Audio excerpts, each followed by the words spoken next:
Morning friends. आज का जो टॉपिक हम लेना चाह रहे हैं, जैसे कि पहले की वीडियो में आपने देखा था, हमने क्रिस्टल फील्ड थ्योरी की बात जहाँ पे की थी, और उसी को आगे बढ़ाते हुए आज हम एक नई चीज इसमें ले रहे हैं, crystal field splitting energy in octahedral complex. यानी अष्टकफल के संकुलों के अंदर स्प्लिटिंग विपाटन ऊर्जा कैसे हम समझा पाए, कैसे निकाल पाए, इसका एक टॉपिक ले रहे हैं आज। तो यहाँ आप देखेंगे, देखिए हमने बताया था कि ये डी ऑर्बिट की स्थिति थी। इस समय डी ऑर्बिटल जब डी जनरेट अर्थात एक समान ऊर्जा के जब डी ऑर्बिट उपस्थित है, उस समय की स्थिति क्या होती है। देखिए ये स्थिति है, और यहाँ पे मैंने कहा था आपको, जो ऑक्टाहाइडल की बात कर रहे हैं, विशेष रूप से क्यों टॉपिक ले रहे हैं ऑक्टाहाइडल, तो यहाँ पे मैंने कहा था ये 2 कक्षक ऊपर चले जाएंगे, 3 कक्षक नीचे आ जाएंगे। ये औसत ऊर्जा इसकी, ये क्या है, एवरेज एनर्जी, डी कक्षक की एवरेज एनर्जी है। इससे मैंने कहा था 2 कक्षक ऊपर की ओर जाते हैं, 3 कक्षक नीचे की ओर आ जाते हैं, यानी 2 औसत ऊर्जा से अधिक ऊर्जा के कक्षक हैं, और 3 कक्षक जो है वो औसत ऊर्जा से लो ऊर्जा के कक्षक हैं। इनको हमने नाम दे दिया था EG कक्षक, और इनको दे दिया था हमने T2G कक्षक। इसी को अगर आप आगे ले, आप देखिए ये हमने पुनः 5 कक्षक जो समराइज बनाए, और यहाँ पे आप देखिए ये हमारे पास 2 कक्षक आ गए वही EG के, और ये आगे 3 कक्षक T2G के। ये औसत ऊर्जा जो थी, विपाटन की बात कर रहे हैं। यहाँ देखिए ये ऊर्जा हम बात कर रहे हैं, यहाँ पे एक ये ऊर्जा जो औसत ऊर्जा से उच्च ऊर्जा के हैं, ये बताए थे मैंने आपको +0.6, और इसका नाम हमने दे दिया डेल O। डेल जीरो नहीं है, डेल O, ऑक्टाहाइडल की विपाटन ऊर्जा क्या है, और ये नीचे वाले कक्षक 0.4 डेल O। और ये जो टोटल ऊर्जा का जो अंतर है, ये हमेशा एक समान रहेगा, डेल O के नाम से लिखा दें, या इसको 10 dQ के नाम से भी हम संबोधित कर सकते हैं। तो यहाँ एक सीधा सा क्या निकला कि जब समान ऊर्जा के डी कक्षक एक साथ हैं, जिन्हें हम डी जनरेट कक्षक कह रहे हैं, ये लिगेंड जब भी इसके पास प्रवेश करेगा तो डी कक्ष को मैंने कल बताया था जैसे आपको कि हलचल शुरू हो जाती है, ऊर्जा का उठाव शुरू हो जाता है, और उसके कारण से कुछ कक्षक जो है वो हायर एनर्जी को जाते हैं, कुछ कक्षक लो एनर्जी को जाते हैं। इसका रीजन मैंने आपको बताया था कि अभिविन्यास क्या है, आने वाले लिगेंड का अभिविन्यास क्या है, एक्स एक्सिस की ओर है या एक्स वाई एक्सिस के मध्य की ओर है। तो एक्स वाई और जेड एक्सिस के अगर मध्य में अभिविन्यासित है तो स्थिति क्या होगी, T2Z वाली बनेगी। यहाँ पे तीनों कक्ष जो मैंने बताया था आपको, DXY, DYZ और GZX, जो कि लोअर एनर्जी कक्षक हैं, और 2 कक्षक हायर एनर्जी के DX2Y2 और DZ2 जो कि हायर एनर्जी कक्षक हैं। ये एक विपाटन का इसका रूप है। इसको हमने नाम दे दिया CFSE, यानी क्या हुआ, crystal field splitting energy. Crystal field splitting energy का फॉर्मूला क्या आ जाएगा अपने पास, -0.4 del O N T2G plus 0.6 del O N EG। ये फॉर्मूला हमारे पास आ गया, जो क्या बता रहा हमें, crystal field splitting energy in octahedral complex में। यहाँ पे आप देखेंगे ये चीज N T2G व N EG, ये क्या है, ये है T2G व EG कक्षक में इलेक्ट्रॉन की संख्या।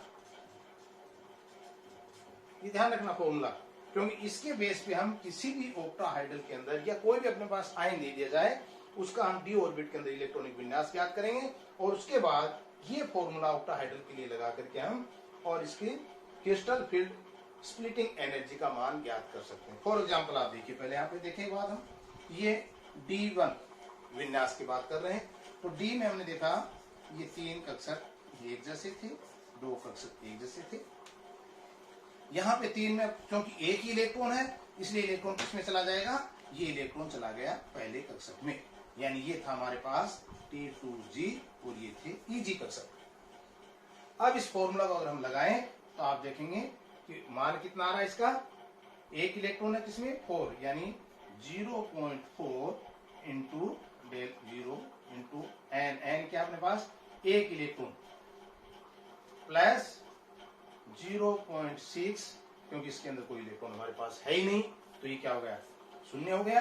तो बचा क्या, -0.4 इसका मान किसका, D1 के।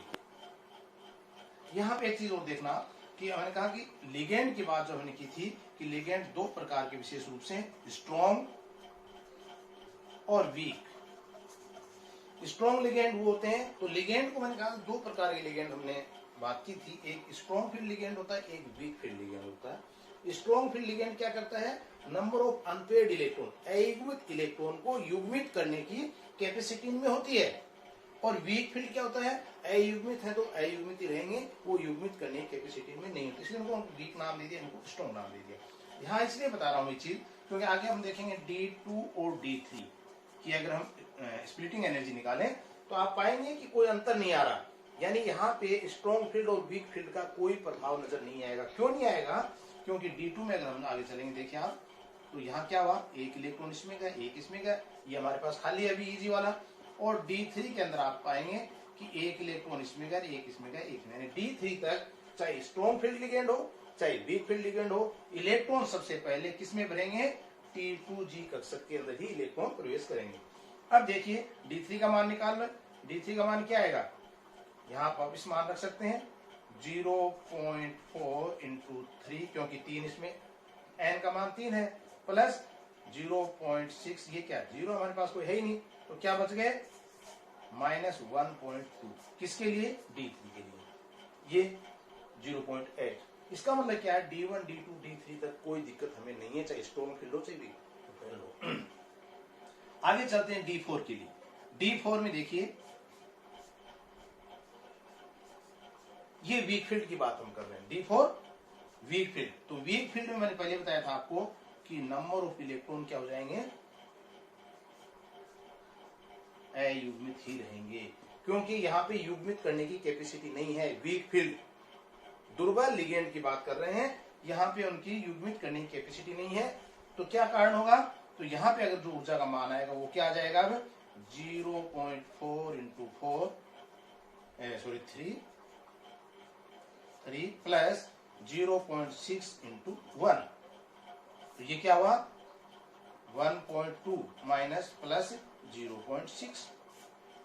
तो इससे इसका मान भी हम निकाल सकते हैं, जो मान आ रहा आपका इसका, क्योंकि इसमें नंबर ऑफ अनपेयर्ड T2G में कितने थे, T2G के अंदर 3 इलेक्ट्रॉन थे, तो 4 3 12 1.2, और यहाँ पे प्लस 0.6, कितने इलेक्ट्रॉन है EG में, एक इलेक्ट्रॉन है तो 0.6, तो मान आएगा -0.6, किसके लिए, D4 के लिए। और ये किसके लिए था, वीक फील्ड के लिए। अब देखिए आप, अगर यही स्ट्रॉन्ग फील्ड होता तो क्या स्थिति होती, ये दोनों आ गए हमारे पास EG और ये T2G। अब स्ट्रॉन्ग फील्ड है, इसका मतलब 4 इलेक्ट्रॉन हमें भरने हैं, तो पहले 1 2 3, अब स्ट्रॉन्ग फील्ड है इसलिए एक इलेक्ट्रॉन वापस किसमें चला जाएगा, T2G के अंदर ही चला जाएगा, और इसका मान क्या आ जाएगा, -0.4 इंटू 4 प्लस 0.6 इंटू 0, तो ये मान कितना हो गया, -1.6 मान आ जाएगा किसका, D4 का स्ट्रॉन्ग फील्ड में, और वीक फील्ड में है -0.6।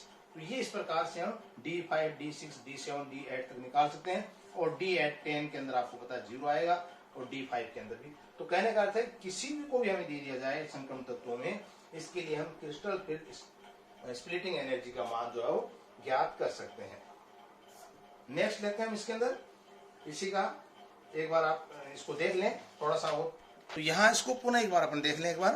Crystal field splitting energy octahedral, टेट्राहाइडल की और स्क्वायर प्लेन की बात करेंगे, पहले हम ऑक्टाहाइडल पे चल रहे हैं। तो यहाँ मैंने कहा था डी जनरेट मेटल आयन, यानी डी ऑर्बिटल डी कक्षक का विपाटन कैसे हो रहा है, EG कक्षक और T2G कक्षक। T2G कक्षक के अंदर 3 कक्षक आ जाते हैं, EG के अंदर 2 कक्षक आ जाते हैं। ऊर्जा एनर्जी का डायग्राम अगर बनाए तो आप देखेंगे कि ये EG कक्षक T2G कक्षक दोनों की ऊर्जा अंतर है वो 10dQ के बराबर होती है। औसत ऊर्जा से EG कक्षक की ऊर्जा जो प्लस 0.6 डेल O ऑक्टाहाइडल के लिए। और -0.4 डेल ओ ये T2G कक्षक के लिए एनर्जी औसत ऊर्जा से कम ऊर्जा प्राप्त होती है। इस प्रकार से हम इसका एक एनर्जी डायग्राम प्राप्त करके और एक फॉर्मूला निकालते हैं जिसके अंदर CFS मैंने कहा था क्रिस्टल फील्ड स्प्लिटिंग एनर्जी, और ये मान होता है -0.4 del O N T2G plus 0.6 del O EG in del O N EG। यहाँ पे एन क्या बताया मैंने, वेयर T2G व एन EG ये क्या है, T2G व EG कक्षकों में विद्यमान इलेक्ट्रॉन की संख्या।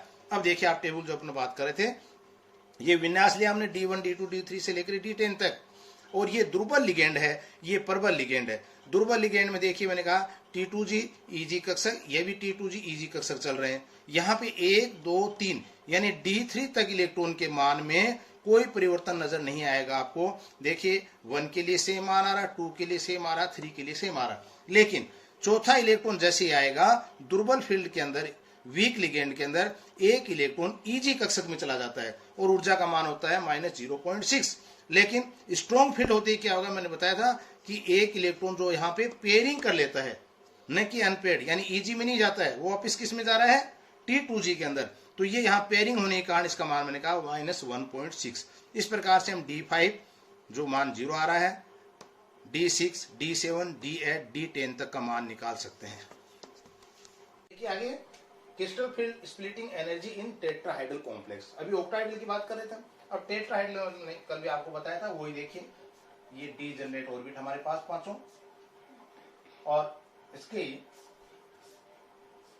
यहां आपको ध्यान रखना है, ये मैंने कहा यहाँ पे T2 और यहां मैंने कहा आपको E, ये ध्यान रखना विशेष करके, ये 3 कक्षक हो गए, इसमें 2 कक्षक, ये औसत ऊर्जा है।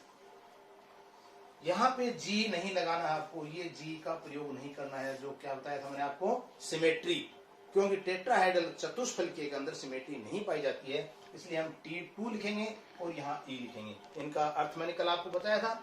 और ऊर्जा की अगर हम बात करें तो देखिए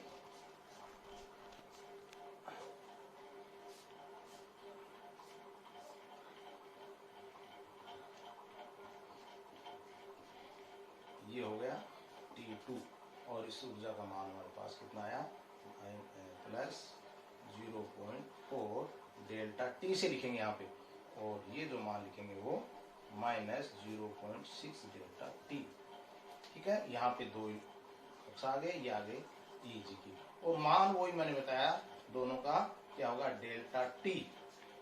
यहाँ पे डेल्टा T से संबोधित कर रहे हैं, वहां हमने ऑक्टाहाइड्रल O से संबोधित कर रहे थे, यहाँ हम T से संबोधित कर रहे हैं। अंतर से आपको इतना ही देखना इसमें कि वही समान ऊर्जा एक कक्षक है, लिगेंड आने के बाद ऊर्जा विभाजन होगा, और विभाजन होकर के डी कक्षक जो है वो सब सेल EG और T2G जो कि हम ऑक्टाहाइड्रल में बात कर रहे थे, यहाँ पे आपको ध्यान ये रखना है E और T2, ये ध्यान रखना कि यहाँ पे G का प्रयोग नहीं करेंगे। 2 तरीके से विभाजित हो गया, T2 ऊपर के कक्षक हो गए, E नीचे के, यानी लोअर एनर्जी के हो गए, ये हायर एनर्जी के हो गए। यहाँ पे औसत ऊर्जा से 0.6 एनर्जी हायर कौन से, T2 कक्षक है, और यहाँ पे -0.6 जो है वो EG कक्षक जो लोअर एनर्जी के हैं, और 0.4 जो है वो प्लस, वो किसके हैं, डेल्टा T, यानी इसके हैं T2 के कक्षक हैं, इनकी बात करें। इसी प्रकार से इसका भी हम निकाल सकते हैं CFSE, crystal field splitting energy का मान, और ये क्या आ जाएगा आपके पास, +0.4 डेल्टा T एन T2, ठीक है, plus -0.6 delta T N E कक्षक। ये आपको ध्यान रखना है यहाँ पे, ये 0.4 डेल्टा T एन T2 में, और ये -0.6 डेल्टा T एन इसमें है, E में कक्षकों में है। अब इसमें भी आप देख लें एक बार, फिर D1 का मान निकालें। D1 के लिए क्या आएगा, -0.6 इंटू 1 प्लस 0.4 इंटू 0, ठीक है। तो ये कितना है आपके पास, -0.6। ठीक है, तो D1 के लिए कितना मान आया? -0.6। अब इसके बाद 2 आएंगे तो 1.6। तो D2 के लिए कर सकते हैं। अब देखिए यहाँ पे D2 तक का कोई दिक्कत नहीं आपके लिए, क्योंकि D2 के अंदर क्या हमारे पास 2 कक्षा नीचे, 1 इलेक्ट्रॉन इसमें आ गया, 1 इलेक्ट्रॉन इसमें आ गया। D3 का मान और वीक फील्ड के लिए अगर हम लें तो D3 का मान में क्या आएगा?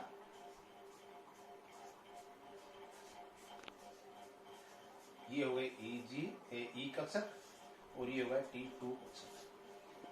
अब वीक फील्ड है, इसका मतलब क्या होगा आपका? 1 इलेक्ट्रॉन इसमें आएगा, 1 इलेक्ट्रॉन इसमें आएगा और 1 इलेक्ट्रॉन जो वो इसमें चला जाएगा, क्योंकि ये क्या है? वीक फील्ड की हम बात कर रहे हैं वहां पे। अगर यही स्ट्रॉन्ग फील्ड होता तो क्या करते?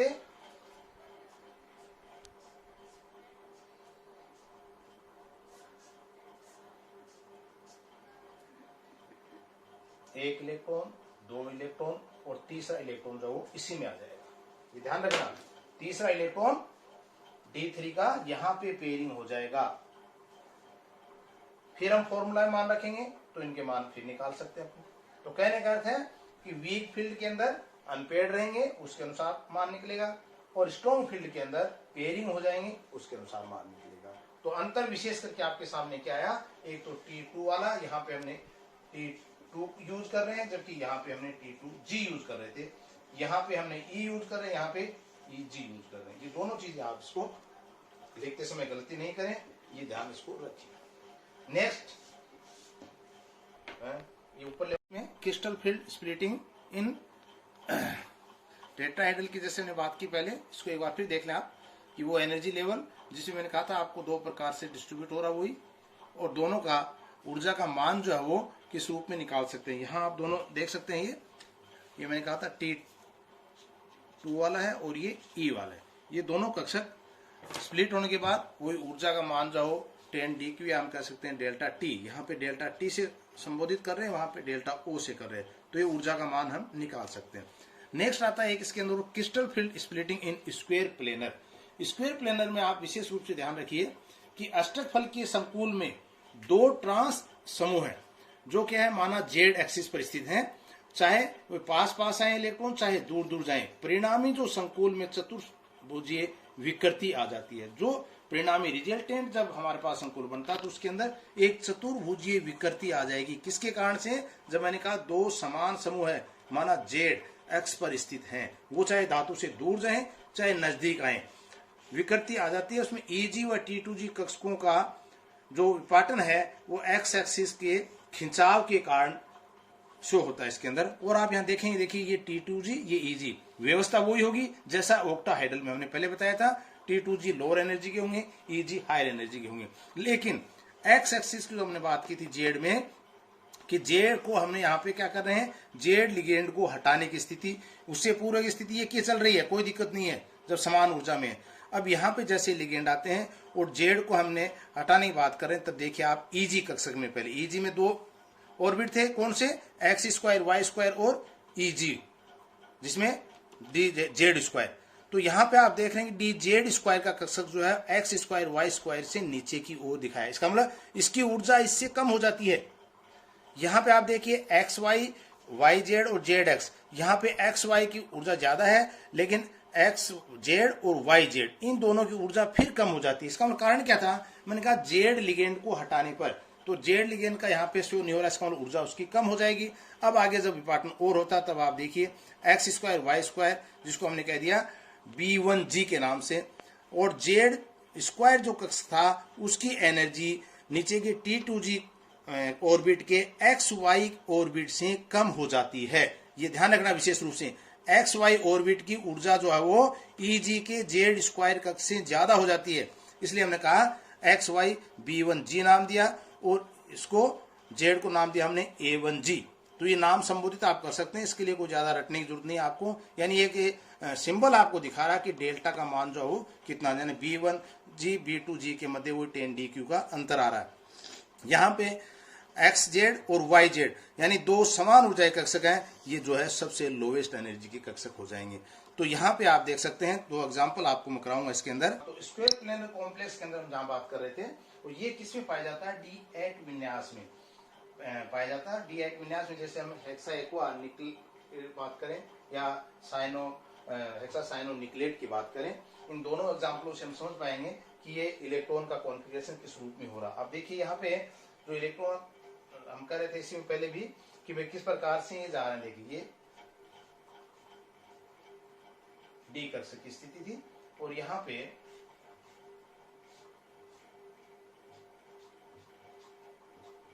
D8 विन्यास अगर हम भरेंगे तो इलेक्ट्रॉन जो हो किस रूप में जाएंगे। अब देखिए ये है वीक फील्ड, लिगेंड कैसा हमारे पास? वीक फील्ड, इसकी बात कर रहे हैं। जल जो है वो वीक फील्ड लिगेंड है। तो ये इलेक्ट्रॉन जब हम भरेंगे D8 की बात कर रहे हैं, तो ये किस में जाएंगे? Weak field. इसका मतलब किस में जाएंगे इलेक्ट्रॉन? पहले तो ये है 1 2 3 4 5 अनपेयर्ड हो गए, उसके बाद पेयरिंग 6 7 8, ये स्थिति बनेगी आपकी इसमें T2 में और Eg में। तो ये बन गई वीक फील्ड के लिए। अब देखिए स्ट्रॉन्ग फील्ड अगर होता तो यहां क्या स्थिति बनती?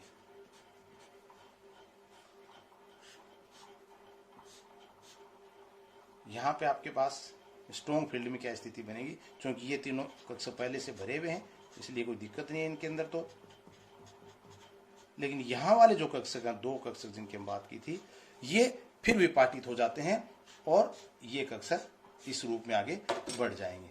यानी ये क्या हो जाएगा? dx² y² और ये dz²।